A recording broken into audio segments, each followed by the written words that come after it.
पुणे शहरातील उपनगर तसंच मध्यवर्ती भागामध्ये पावसाच्या सरी बरसतील असा अंदाज वर्तवण्यात आलेला आहे आणि या काहीशा पावसानं शहरामध्ये सर्वत्र पाणी झालेलं पाहायला मिळालं। हवामान विभागानं दिलेल्या अंदाजानुसार पुढील 2 दिवस पुणे शहराच्या पावसाची शक्यता आहे। अचानक आलेल्या पावसामुळे पुणेकरांची तारांबळ उडाली असली तरी उकाड्यापासून पुणेकरांना दिलासा मिळालाय। आपण ही पुण्यामधली दृश्य पाहतोय। पुण्यामध्ये पावसाच्या सरी बरसल्या आणि त्यामुळे रस्ते जलमय झालेले होते। अगदी थोडासा पाऊस झाला, मात्र या थोड्याशा पावसामध्येच रस्ते जलमय झाल्यामुळे पुणे महापालिका आता या संदर्भात काय पावलं उचलते हे पाहणं महत्त्वाचं आहे। आपण पाहतोय कशा पद्धतीने नागरिकांचे तिथले हाल झालेले आहेत। हातगाडी घेऊन जात असताना सुद्धा त्या पाण्यातून त्यांना रस्ता काढावा लागला। तसंच वाहन चालकांची सुद्धा तारांबळ उडालेली होती।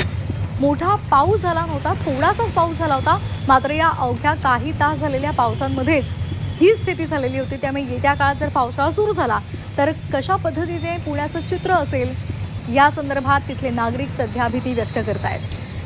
तर दुचाकीवरून कशा पद्धतीनं मार्ग इथल्या वाहन चालकांना काढावा लागतोय आपण पाहतोय।